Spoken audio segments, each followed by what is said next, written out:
The Lord be with you. And also with you. I could hear you online too. Welcome to Quest. This is our second night on this topic, history or his story, the story of God's people in the Old Testament. This Old Testament overview. There is no one here to introduce me, so I guess I'm here. Someone that doesn't need an introduction. I will introduce myself. I'm Pastor Jonathan Kraemer from All Saints Lutheran Church here in Edmonton. Love the Old Testament, and I'm glad to be speaking with you here tonight, in person and online. If there's any questions as we go along, I'll try to entertain them. If you're online, notice the chat box in the bottom right-hand corner. You can type your questions in there. Oh, Jeff Noctigal says hi, or is that? That was me, but I didn't know it was Jeff. This is going to be a blast. That was Kenneth pretending to be. And I'll try to address them. 50 minutes times 2 is not a lot to get through a lot of the Pentateuch. So we're going to go at a fairly quick pace. I chose to. We'll kind of be going fast and then slow, kind of focusing in on something and then going fast again, and we'll just see how that goes. If I get through more than just the patriarchal narratives in the first session, that would be really awesome. But we'll see how it goes. Let's begin with prayer. Heavenly Father, we give you thanks that you entered time and space to redeem your people, to make promises to the patriarchs, covenants, to fulfill those promises in time, in your time and in your way, and to redeem your people Israel from Egypt, from slavery, to bring them to the promised land. Be with us tonight as we study this important time in the life of your people, and may be a blessing to all of us here tonight and online. We pray this in Jesus' name. Amen. Amen. Okay, so the first session is on the patriarchal narratives. We're picking up from last week. We had a general introduction by Dr. Chambers of the whole Old Testament and Dr. Raaflaub of the origins, the first 11 chapters of Genesis, and I'll be picking it up from there. Actually, Dr. Raaflaub is here tonight. He's my phone a friend in the audience. If I get any questions, that's I may look his direction. So the patriarchal narratives. It's kind of neat studying this just after Thanksgiving, because what typically happens at Thanksgiving, at least in our place, or has in some years, has been you have the meal and then you start telling stories, family stories, sharing stories about the past. The kids are always asking questions about, what was Grandpa so-and-so like, and I won't share any of my stories. And some stories are told with quite eagerness, and others don't get told sometimes, except if it's that kind of story that you're maybe not as proud of as a family. When we enter the patriarchal narratives in Genesis, you get it all. You get the proud moments, and also the stories that maybe if some people had their way, they would not tell. That show the patriarchs in not so positive a light. But you could argue that as possible to see Genesis, particularly when we shift into the narratives, the patriarchal narratives, as a family story. This is a story of Abraham's family and the generations that come after that.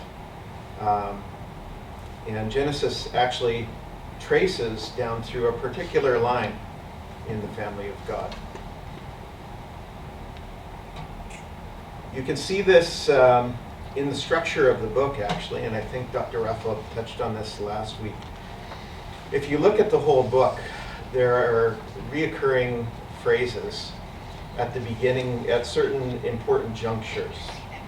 And the ones in black here are narratives.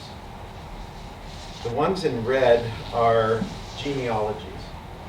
But both of them begin with something like the generations of, or you could translate it, the family history of so-and-so. The actual word, okay, here's an example. Genesis 5, verse 1. This is the book of the generations of Adam. And that is right before genealogy. Genesis 6, verse 9. These are the generations of Noah. And that's right before the narrative of Noah and God saving his family through the flood. The word that's used there, generation, translated generations in the English Standard Version, is the same word. In Hebrew, it's toledoth. And as I said, it's repeated at key junctures in Genesis. And it divides Genesis up nicely. Every time you have a genealogy, you have the generations of, or toledoth. Every time you have a major narrative, you have the generations of so-and-so, toledoth. It's from the verb yalad, which means to give birth or to beget. The toledoth act like headings in the book, and it also focuses like a zoom lens to focus the reader's attention on a particular individual and his immediate children. Some hypothesize that those sections, those chunks, were actually clay tablets. That each one was a clay tablet, and that's what Moses used to compose Genesis. That's different than the documentary hypothesis that Dr. Raaflaub mentioned last week. But it's an interesting theory, but one that we can ultimately never prove for sure.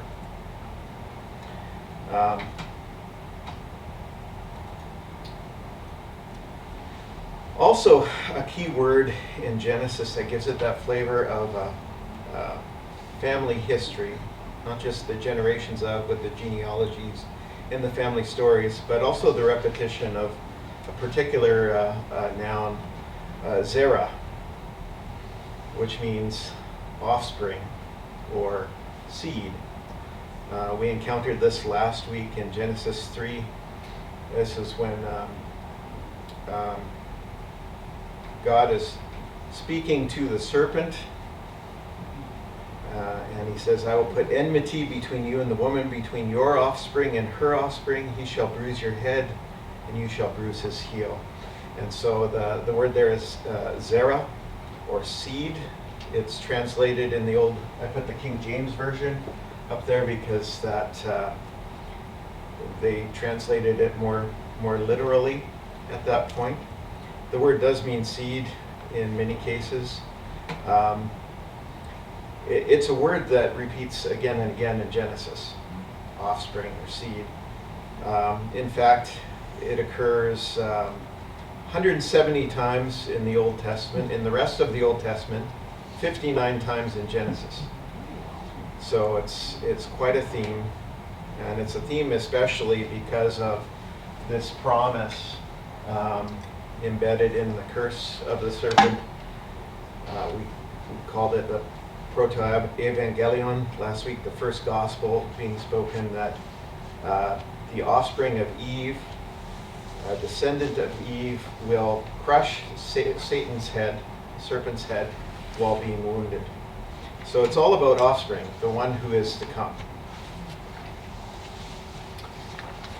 And in Genesis 4, we have the same word. Adam knew his wife again, and she bore a son and called his name Seth, for she said, God has appointed for me another offspring instead of Abel, for Cain killed him.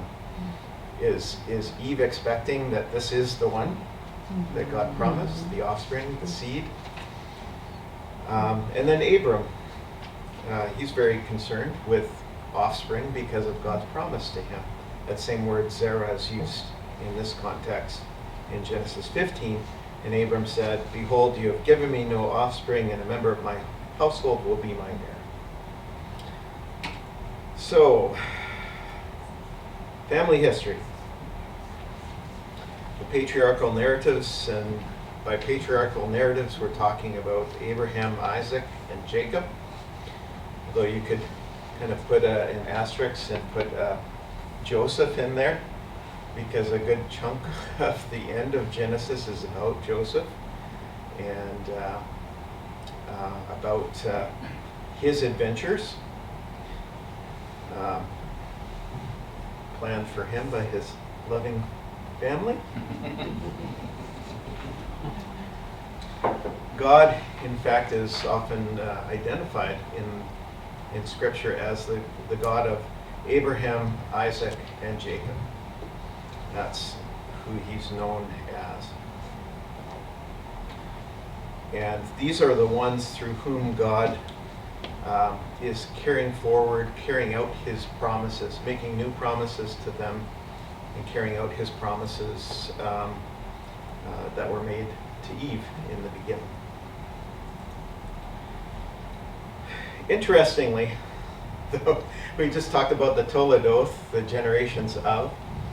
The whole portion that's primarily about Abraham and Isaac is called the generations of Terah. Interestingly, I would have called it the generations of Abraham because he's the main character, but Terah is Abraham's father. And but it seems that in each case, even though it says the generations of Terah, it is primarily about Abraham. The generations of Isaac is primarily about Jacob and how he comes to be the carrier of the promise. And then Jacob's line is primarily about the story about Joseph. Although Jacob is certainly on the scene there too. With Abraham, in Genesis 12, that's where we get the shift to the story of Abraham.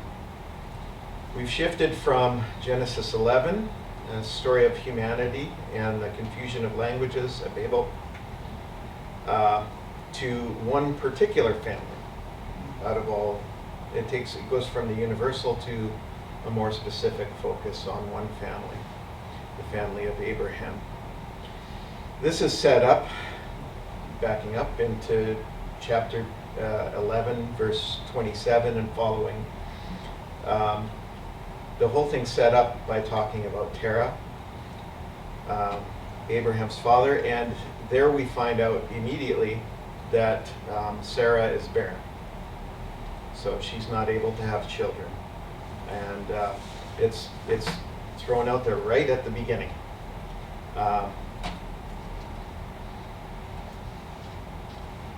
So Terah, in chapter 11, 27, it tells us that Terah, Abram's father, and Lot, Abram's nephew, are taken by Terah.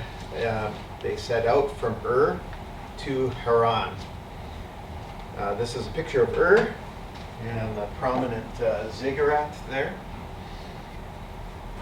And there's a reason why it looks the way it does. It's because there's the Ur at Ziggurat. the Ziggurat at Ur today has been reconstructed.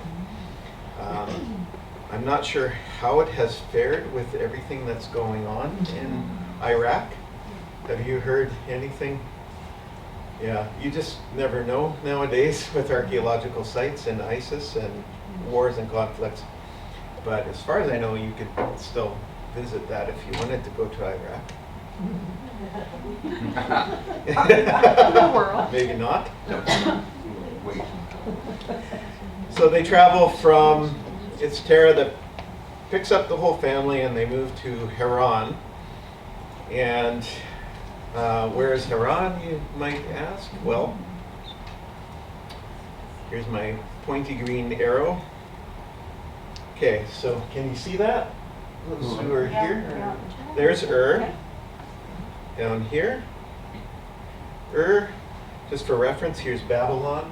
You'll hear a lot about Babylon next week, I'm sure, and the week after.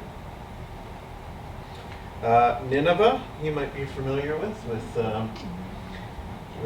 Jonah, capital of the Assyrian Empire. But Haran is over here.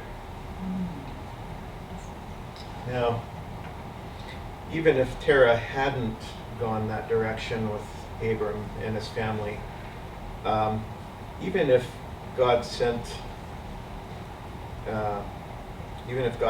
contacted Abram and said, go to Canaan, or go to the land that I'll show you back in this would have had to be in the direction you'd go anyway. There's no going across here, this is desert. But all the roads go along the Tigris and Euphrates. So Haran becomes their new home, and that's where, in Genesis 12, finally, we're at the beginning of the patriarchal narratives with Abraham. Genesis 12 is where Abram receives God's promise, his call. I couldn't really decipher this Hebrew here. I think it's supposed to be Yahweh, but does that look familiar to you, Vern? Dr. Raaflaub? Vern. Vern. Not really. Yeah, I think they just knew it should be some Hebrew letters and they put some. That's what it looks like. Because I did some searches, I'm like, I don't recognize that root, and that's how you drive a Hebrew scholar crazy. You just throw some random Hebrew letters together. It's kind of like Hebrew tattoos nowadays. Anyway, Genesis 12, God's promise. So God calls Abram. He says, now the Lord said to Abram, go from your country and your kindred and your father's house to the land that I will show you, and I will make of you a great nation, and I will bless you and make your name great so that you will be a blessing. I will bless those who bless you, and him who dishonors you I will curse, and in you all the families of the earth shall be blessed. So lots of promises in there. I've kind of underlined some, so I kind of ruined this question, but what sort of promises do you see to Abram there? Promises of land. Mm-hmm. Blessings. Great nation. Yep. He'll bless him, and he'll bless him to be a blessing, so that you will be a blessing. So this is not just for Abram's sake, although he'll certainly be blessed by this. It's a blessing to be a blessing to the world. I heard someone else say, make Lots it of be a great grandbabies. nation. Yeah. Yeah. Lots of grandbabies. Lots of grandbabies, yeah. Well, yeah. Yeah. And great grandbabies. Yeah, and in verse 3, in you all the families of the earth shall be blessed. So there's also a promise of protection here, I think, in verse 3. I will bless those who bless you, and him who dishonors you I will curse. It's interesting. It's not one for one. It's not those who curse you I will curse. You know, those who bless you I will bless, and those who curse you I will curse. It's those who dishonor you.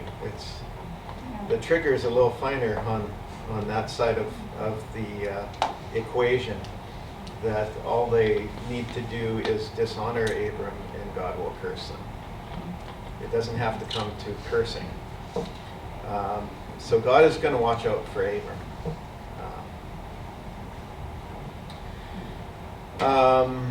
Can you imagine that, eh?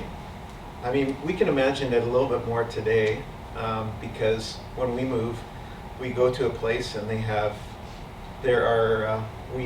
can research it online ahead of time. We know what we're getting into.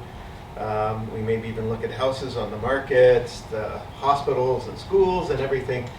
What's God saying? Go from your country and your kindred and your father's house. So go from your social safety net, that's the family.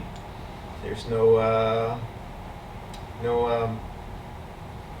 health care, universal health care back then. And go to the land that I will show you. So he's not even telling him where he's going yet. But also, I mean, they would have been living, their families would have been there for hundreds and hundreds of years, wouldn't they? I mean, people didn't move around very much, did they? In that general area, although they had moved from Ur to Haran, Yeah. so that was one move. I'm not sure how much time had elapsed between then and between this, but certainly they're leaving everything familiar. Yeah. Yeah, I mean, in some places you got to know where the next watering hole is. But here, God is saying, "Go, and I'll look after you." And doesn't really say anything after this. It just says Abram went. He doesn't debate this with God. He doesn't say, "How can this be?" He goes. In Genesis 15, we get, I should explain, when God is making his promise and his covenant with Abraham, it unfolds. It doesn't all happen in one chapter. It's on several different events. So in Genesis 15, we get a little bit more. We get God's covenant with Abram.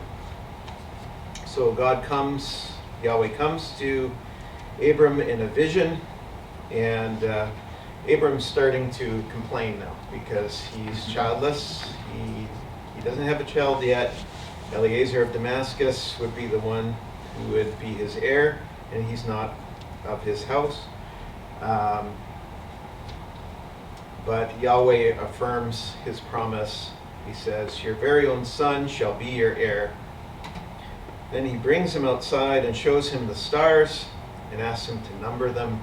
And he says, "That's how many offspring you will have." And this is not Edmonton with the light pollution where you see a few stars. This is, imagine, those of you that have been out camping or in the countryside where you can see the expanse of stars. That's what you should picture when... I should repeat audience questions. I see from the... Yeah, just from Okay, good, thanks.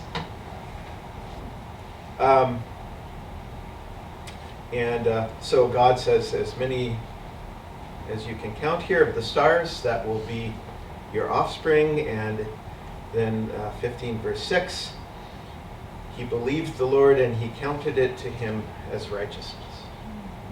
So Abram believed God and he was righteous by his faith. In verse 7, here we go. Verse 7,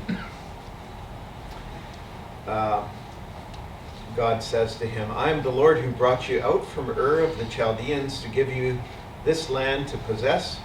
But he said, "O Lord, how am I to know that I shall possess it?" And so he's in the land. He knows it's this land of Canaan. And you get this interesting response. God says to him, "Bring me a heifer 3 years old, a female goat 3 years old, a ram 3 years old, a turtle dove, and a young pigeon." And he brought him all of these, and he cut them in half and laid half over against the other, but he did not cut the birds in half. How is that an answer to Abram's question? Well, we'll see in a minute. So this is what you should picture. You've got half of the animals on either side, and then, well, the birds he doesn't cut in half, but there's two, so you can put one on either side. What's happening here is that a covenant is being made with Abram. A covenant is an agreement, and what usually happens is that you make this agreement, and then you and the person you've made this agreement with will walk through this interesting procession way of blood, and the implication by walking through that together is that may this happen to me if I break this agreement. Yeah. Remember, this is not Geneva Convention, post Geneva Convention era. This is it can be pretty brutal. So that's usually what happens, is both parties walk through. But something very interesting happens here. It says, when the sun had gone down, this is chapter 15, verse 17, when the sun had gone down and it was dark, behold, a smoking firepot and a flaming torch passed between these pieces. On that day the Lord made a covenant with Abram, saying, to your offspring I give this land. So the reader back then, the audience would expect that Abram would also walk through this, but his only part in this agreement is to receive the land. It's God's unilateral agreement, covenant, promise in this case, that he will give Abram the land. So, in case you're ever wondering what that was all about in Genesis 15, that's something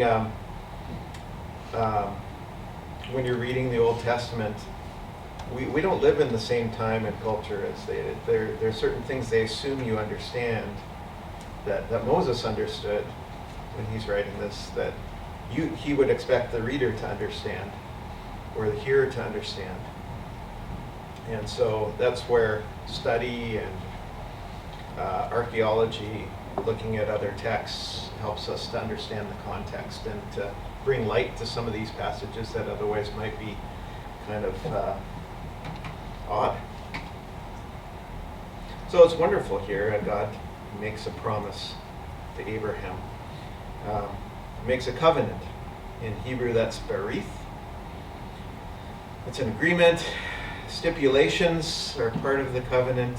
This party agrees to this party agrees to that. And then provisions are made if the penalties, if the covenant is not kept. Well, we've talked about all that together. But one thing I didn't mention, that the verb in Hebrew, when it translates to make a covenant in English, the Hebrew is actually to cut a covenant. You cut a covenant. So this story here, account of Abraham, gives you a little bit of insight as to why they might use that verb.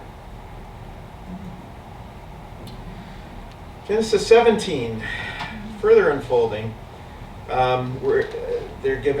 Abram's given a name change, and also circumcision is given as a sign of the covenant. And that is a circumcision knife in his hand. There were other pictures, I have to be honest, I just could not use, particularly the medieval manuscripts. Boy, they just left nothing to the imagination. But anyway, so in this chapter, God says to Abraham, behold, my covenant is with you. You shall be the father of a multitude of nations. No longer shall your name be called Abram, but your name shall be Abraham, For I have made you the father of a multitude of nations. And Sarai also gets a name change to Sarah in the process. And then further on in the chapter, it says, "This is my covenant which you shall keep between me and you and your offspring after you. Every male among you shall be circumcised. You shall be circumcised in the flesh of your foreskins, and it shall be a sign of the covenant between me and you." So circumcision, every male was to be circumcised on the 8th day after birth. And that's a physical reminder of God's promises. The males, at least, there's not a day that could go by without them being reminded of that. And the promise that there would be many offspring, a great nation coming from Abraham, and that they are part of that promise being carried out. We celebrate the circumcision of Jesus in the church. Is a day that can be celebrated. The 8th day after birth. So when does that happen? January 1st. Yeah. So New Year's Eve is also the eve of the circumcision of Jesus, and then the circumcision on New Year's Day, because he fulfilled the law.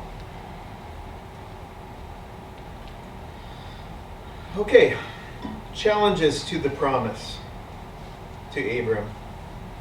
Well, these two folks, Abram and Sarah, are challenges to God's promise. And how often that is the case, that in our sin we are our worst enemy. But I mean, even before we get to that, there are challenges. Abram and Sarah are advanced in age, beyond childbearing years. Even when Sarah was of childbearing years, she was barren, unable to bear children.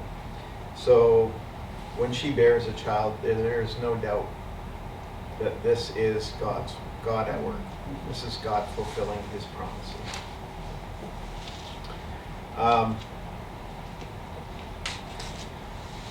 There's Genesis 12 and 20. So in Genesis 12, right after, they're called to go to the promised land. Right away, there's trouble.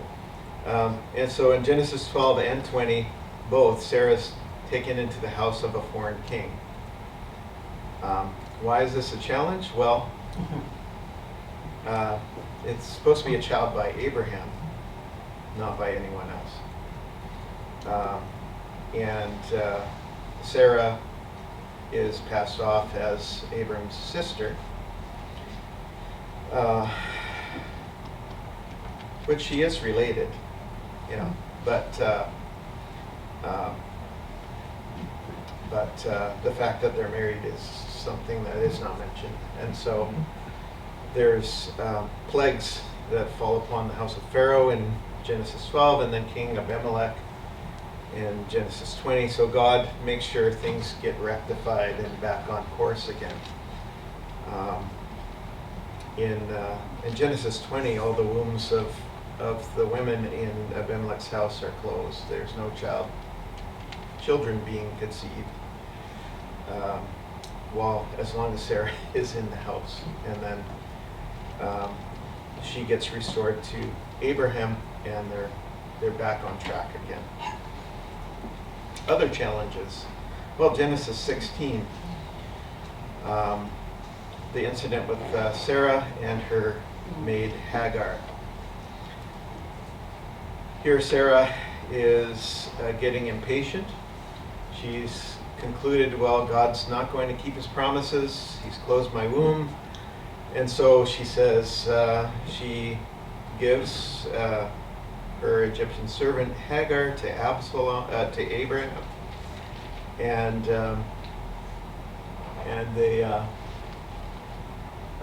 he fathers a child by Hagar, Ishmael.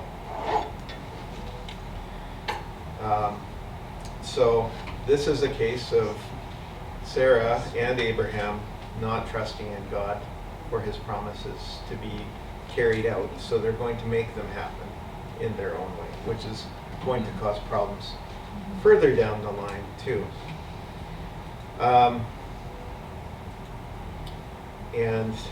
So that's a challenge to the promise, but God affirms, no, Sarah is going to be the one who's going to bear the child. I'm going to keep my promises.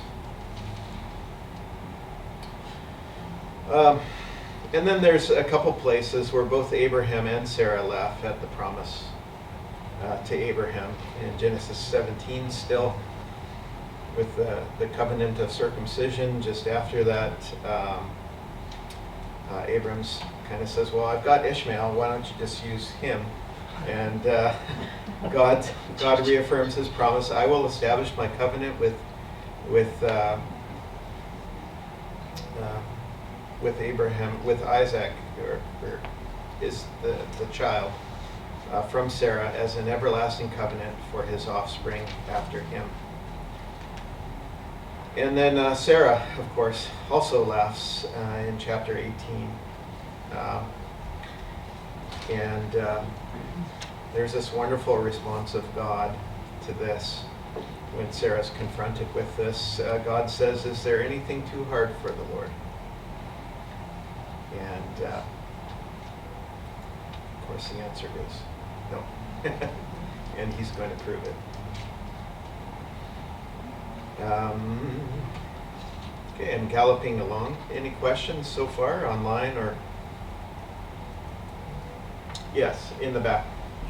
I'm just curious about this whole circumcision. Where did it come from? Where did the idea come from? Because boom, all of a sudden it's God's covenant and you'll be circumcised. Is there any background? Okay, the question for those at home is, where does circumcision come? Just out, is this, you're kind of asking, is this the first time circumcision has ever been thought of? Yeah. And is this like a new thing God is doing here? Was it a cultural thing at the time? To be honest, I haven't studied in depth with this question. It's certainly the first time it's occurred in the biblical narrative. And in Egypt, for sure, just looking ahead, there is going to be a way for the Egyptians to determine whether there's a Hebrew child or not, in order to know whether to throw them into the Nile or not. Dr. Raaflaub had his hand up. Have you studied this? Actually, the Philistines are singled out as uncircumcised. Yeah. And circumcision was practiced by other nations, other groups, but not as a rite shortly after birth. Okay. So what Dr. Raaflaub said, for those of you at home, was that the Philistines were identified as uncircumcised, and that circumcision was a practice among other nations, but not shortly after birth. And Usually a puberty rite. usually a puberty rite.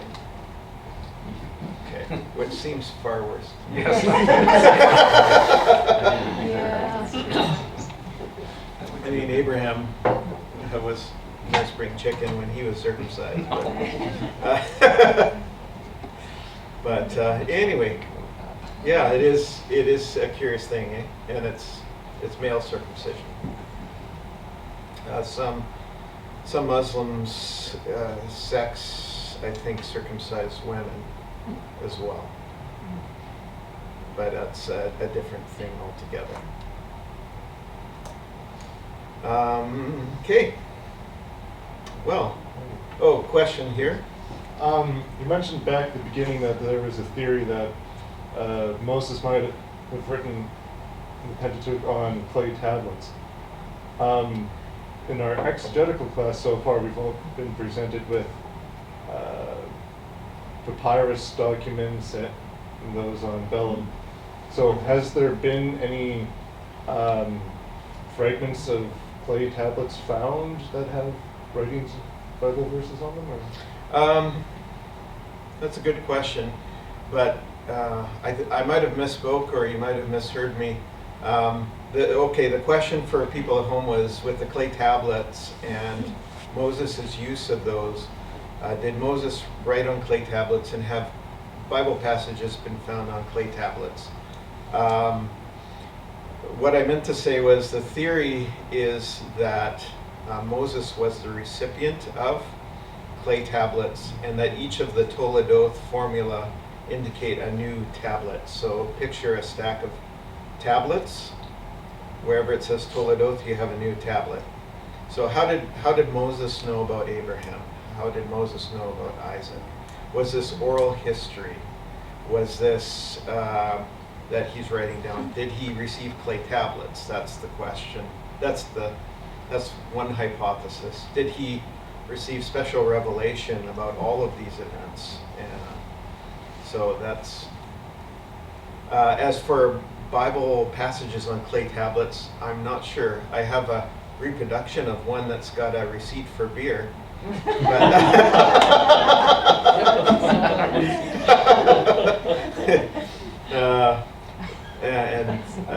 But yeah, I'm not sure. I'm trying to remember when papyrus came into being as a major writing material.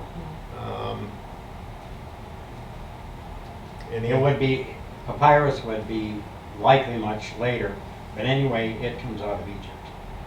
Yeah. But in terms of clay tablets being preserved in the area of Israel, not so likely, because it's a more moist climate, except for, say, the Dead Sea caves and so on. But a lot of the tablets that have been recovered have been from other areas. Okay, so Dr. Raaflaub is just reiterating that papyrus as a writing material was a later thing. Clay tablets would not have been preserved as well in Israel because of a more moist climate. And yeah, of course, the oldest written Bible passages that we have, well, on documents anyways, come from the Dead Sea Scrolls. And those date to a century before and a century after Jesus' birth. We do have some small examples before that, but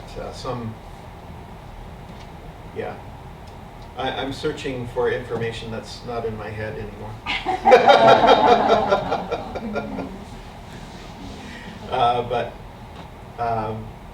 Yeah, so the short answer is no.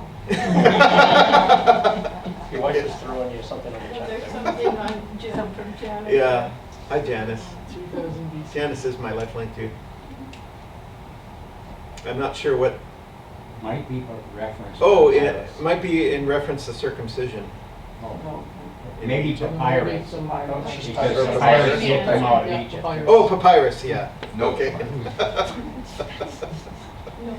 Okay, let's move along.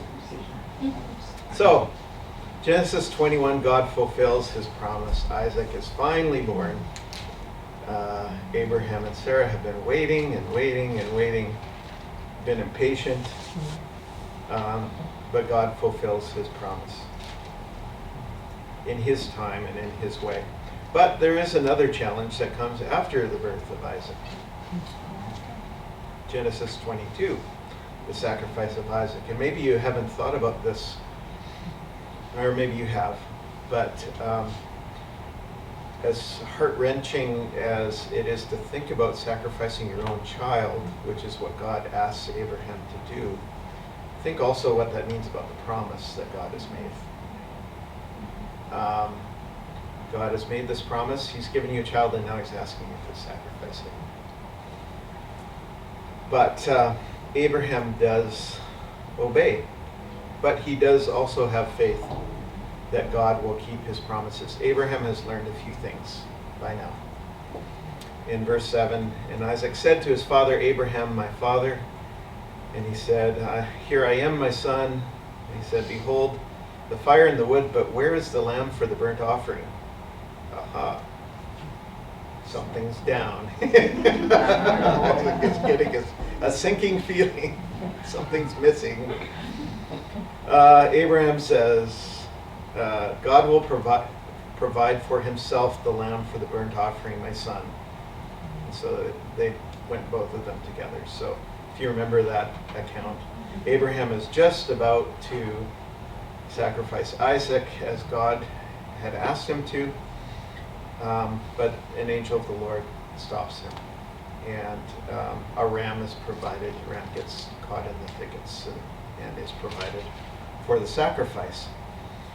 From our perspective now, we see this as a type of Christ.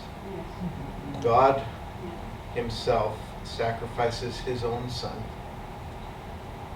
God provides the lamb.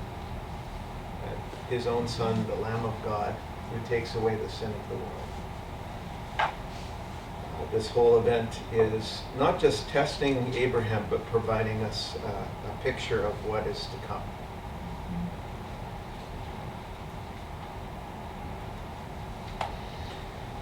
So, that's Abraham.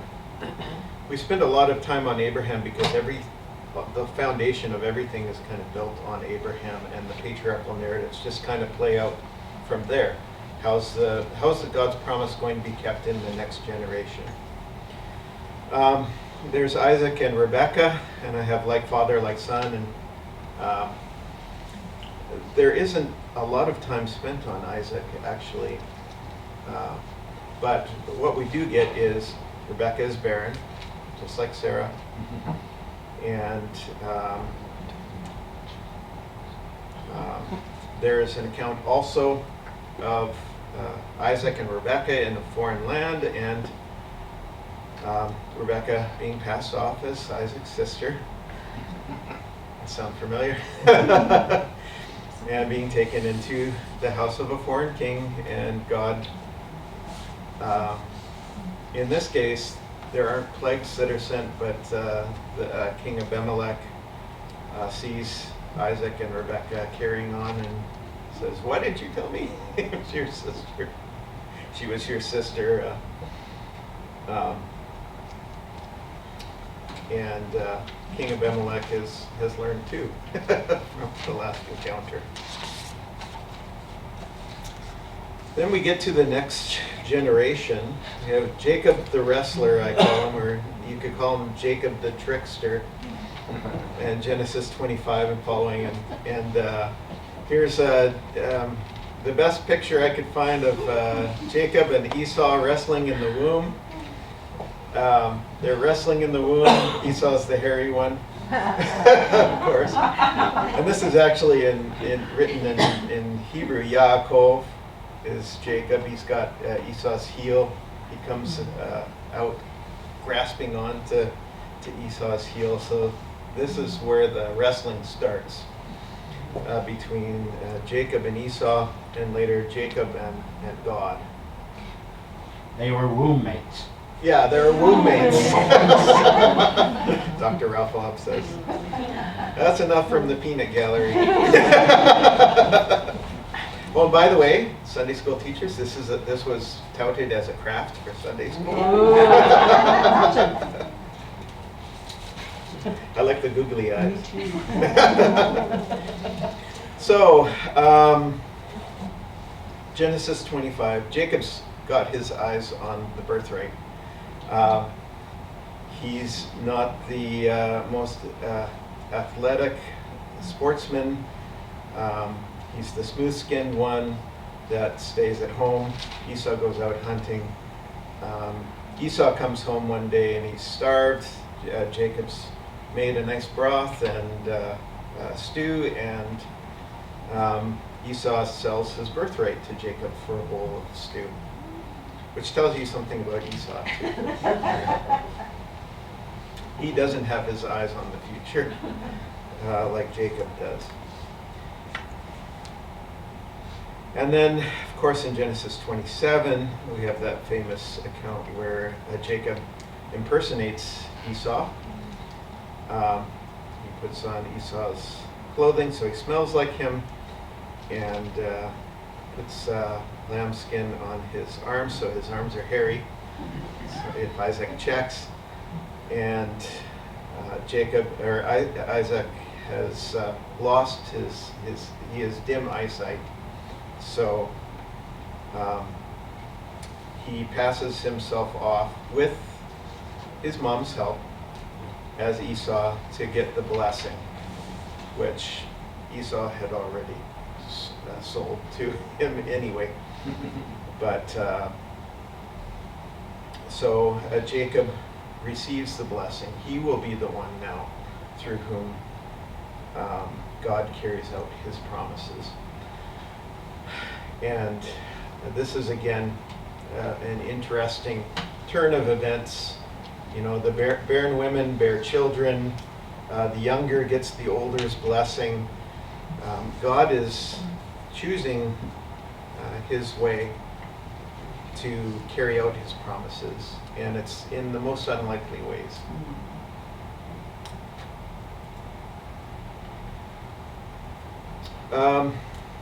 Now Jacob, I'm skipping ahead again.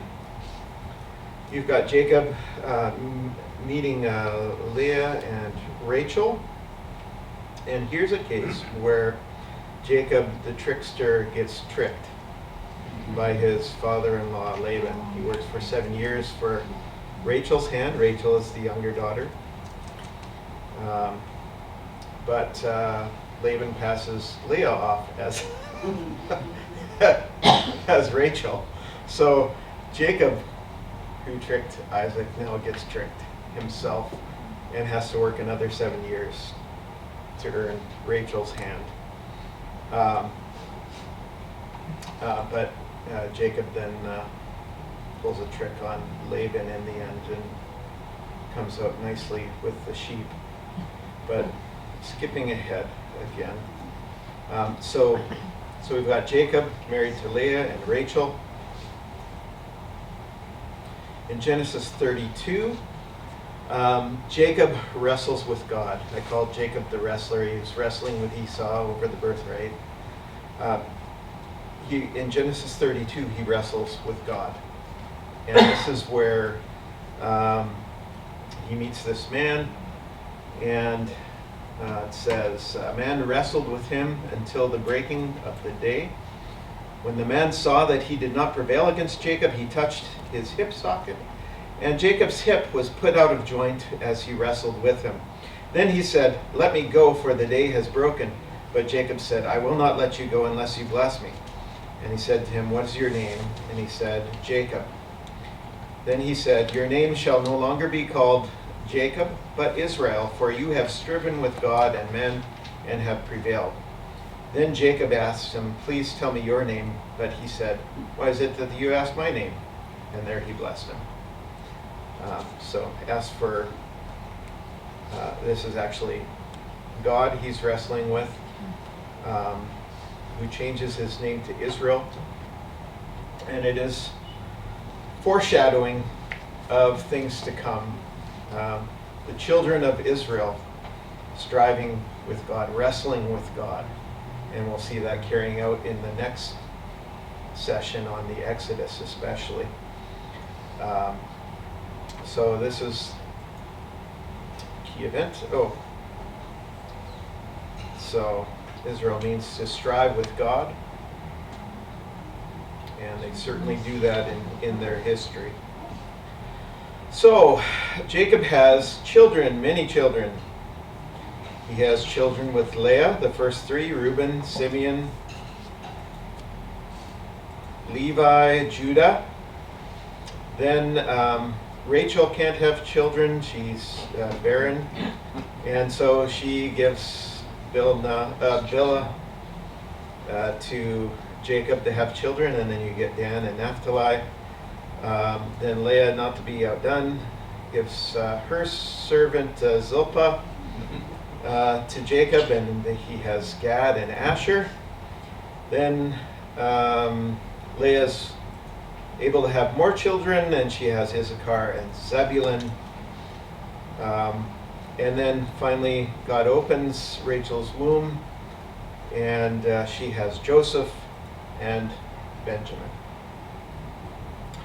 So, 12 children, and 12 tribes of Israel, except that, as we'll see in a minute, Joseph gets divided up into Ephraim and Manasseh. Joseph's children are adopted by Jacob. So,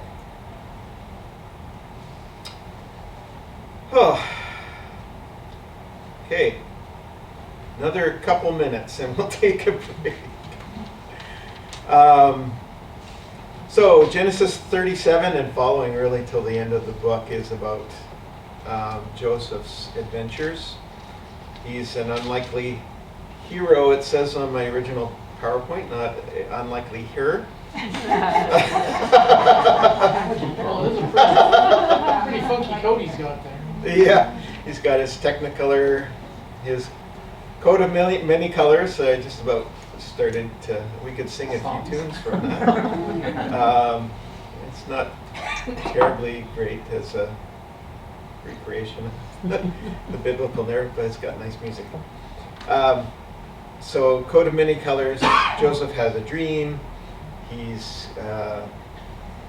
There are sheaves of wheat representing his brothers bowing down to him, his sheaf, and likewise the stars bow down to him.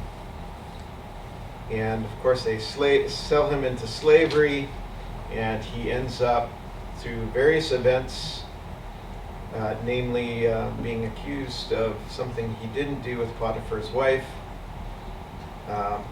He ends up in prison, and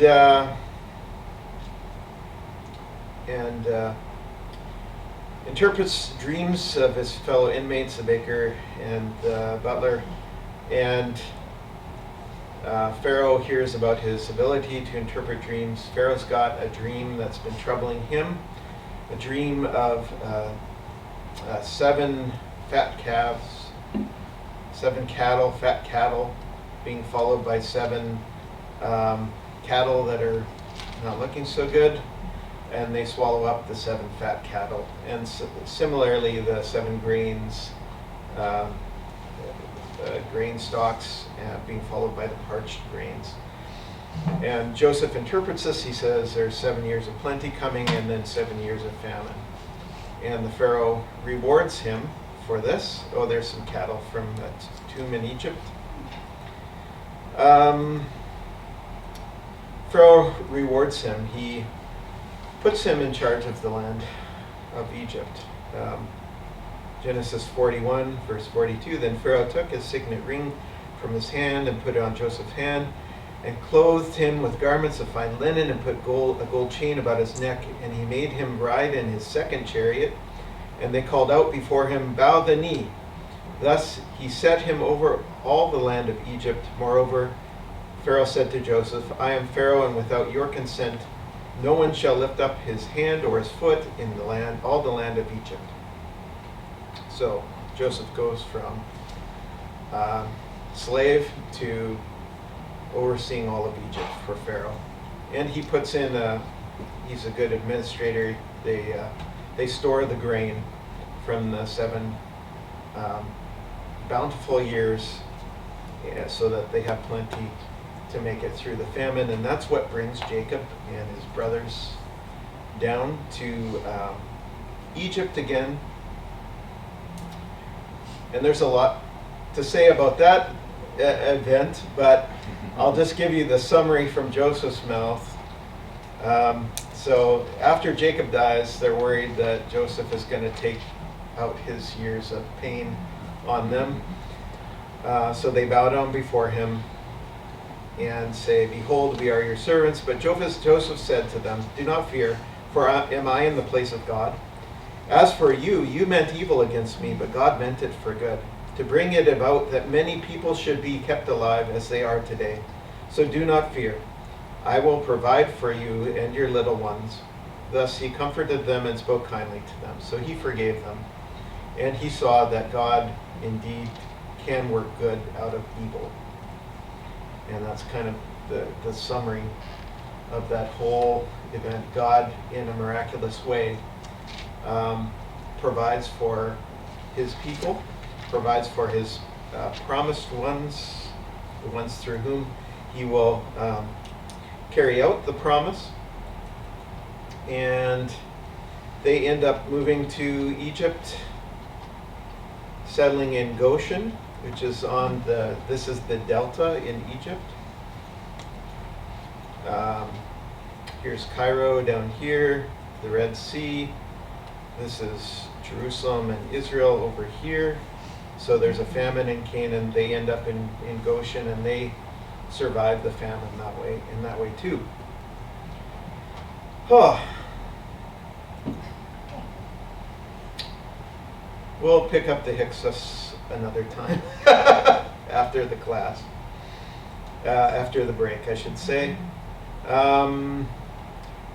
Just one last thing. Jacob, in blessing his sons, mentions about Judah that gives us a prophetic insight that the Messiah is going to come from the tribe of Judah.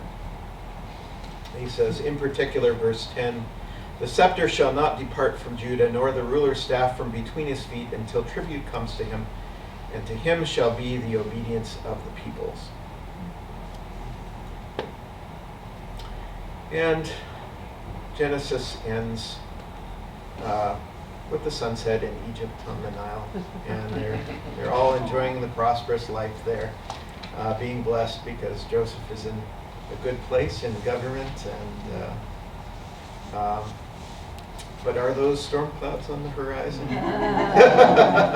Let's take a break. Shall we take 5? I'm hoping that that clock is not fast. Rats. Okay, we'll take 5.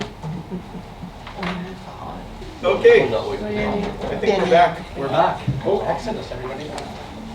Okay, Exodus, and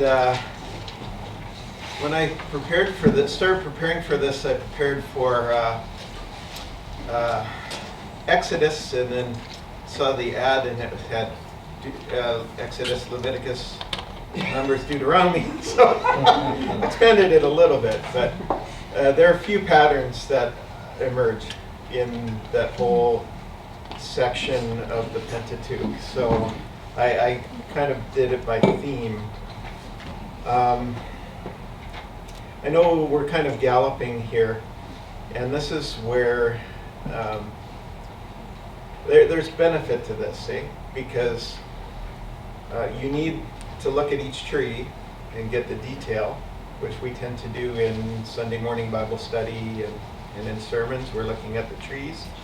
Right now we're getting the forest at 100 miles per hour. Or maybe the 20,000 foot view of things. Anyway, enough chit chat. I've got a lot to share. That doesn't mean we can't entertain questions along the way. But I'll try to keep it down to what's essential. In looking at the Exodus, and maybe that whole Pentateuchal, or the whole Exodus, Leviticus, Numbers, in particular. No, maybe I'll go back to Exodus here. You could divide it a couple different ways. One is you could divide it in 2, looking at the mostly narrative part of Exodus being chapters 1 through 19. And then at the beginning of the legal material given at Sinai, chapters 20 to 40. Now, it's not completely a clean break because there are narratives in the second portion. You know, for example, the golden calf is chapter 32. But that's based on genre. That's one way of looking at it. Another way to look at it is that the first portion focuses on Yahweh redeeming Israel, chapters 1 through 15. So in particular what God is doing for Israel against Israel's enemies. And then the focus shifts in chapter, well, even in back in chapter, there's a bit of overlap in chapter 15, but in 16 through 40, then it's Yahweh and Israel. There's no enemies to worry about, and it's about Yahweh's rule of Israel, or Yahweh's provision for Israel. How is their relationship going to be moving forward from that time? So that second one is the one I'm mostly going to look at. The first part of Exodus, and this is from Exodus 15, after Yahweh brings Israel through the Red Sea, defeats Pharaoh's army. There's a wonderful song of the sea called Song of the Sea in Exodus 15, where it says, Yahweh is a warrior, Yahweh is his name.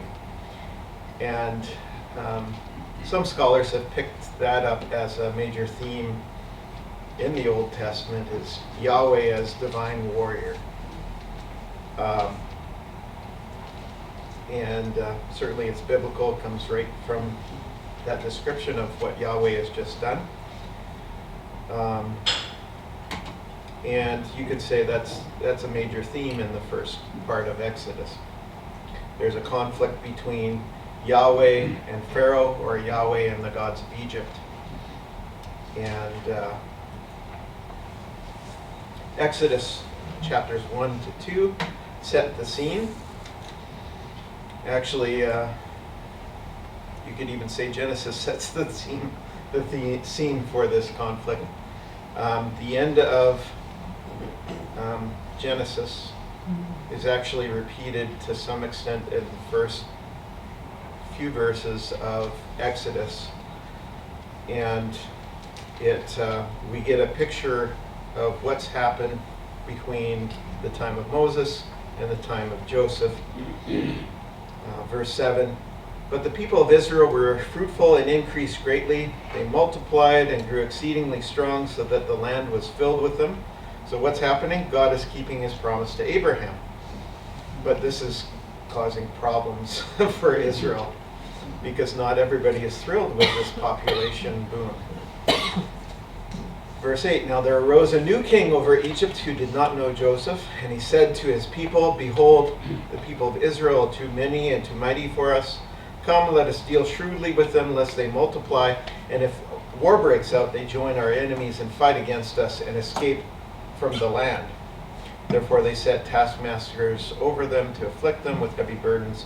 They built for Pharaoh store cities, Pithom and Ramses. So, who is this Pharaoh? Did you know that the Pharaoh is not named in Exodus? Or there's two Pharaohs that aren't named in Exodus. I don't think that's a mistake. That's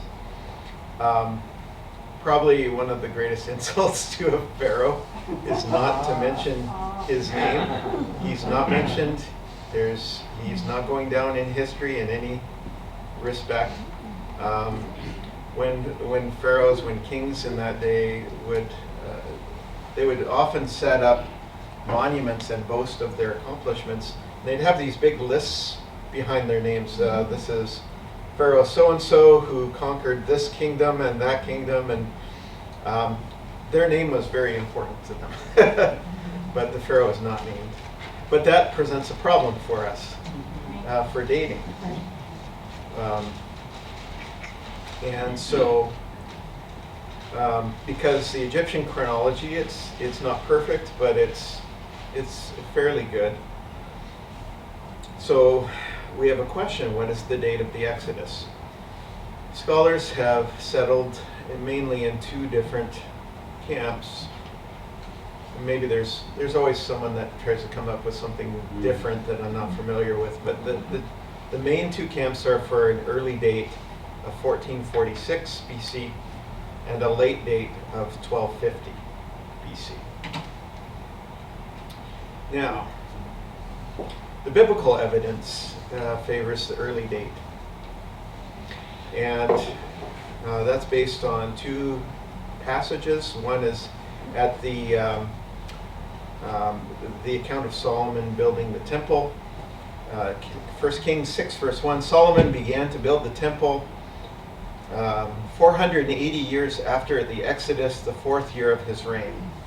So you do the math, 970 BC, beginning of Solomon's reign, that's the 4th year.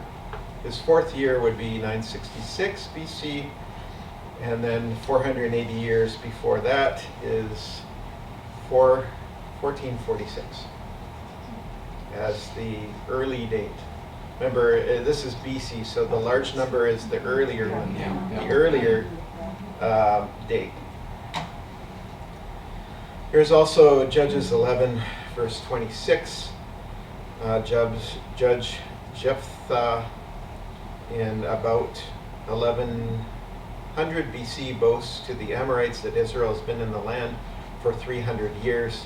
That dates the conquest to 1400 BC. 40 years in the wilderness means the Exodus happens at 1440.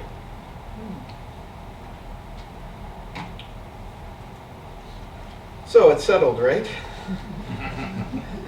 No, of course not. That's internal evidence. Did my face freeze there? How long has my face been frozen? For a couple of minutes there. At least it's somewhat intelligent look. Caught me at a rare moment. So, if you're going to date something, you can take the internal evidence of the text and then you say, okay, how does this relate to what we know from outside the text? So, what do we know from outside the text? Now, the Hyksos, remember that I skipped over that last time. The Hyksos, this is related to Amos. I don't know how to pronounce his name, the first. He ruled Egypt. He was the beginning of a new dynasty, 1539 or so to 1514, and he's known especially for kicking the Hyksos out of Egypt. The Hyksos were a Semitic people that came into Egypt and conquered the northern part of the kingdom. So, the delta that we're looking at where the Israelites settled, that's upper Egypt. No, where's it lower Egypt? Lower. It's lower. I always get this confused because we're talking about the flow of the Nile. So lower Egypt is downstream, which is the delta. So they conquered lower Egypt and ruled from there. They had a capital on the delta. And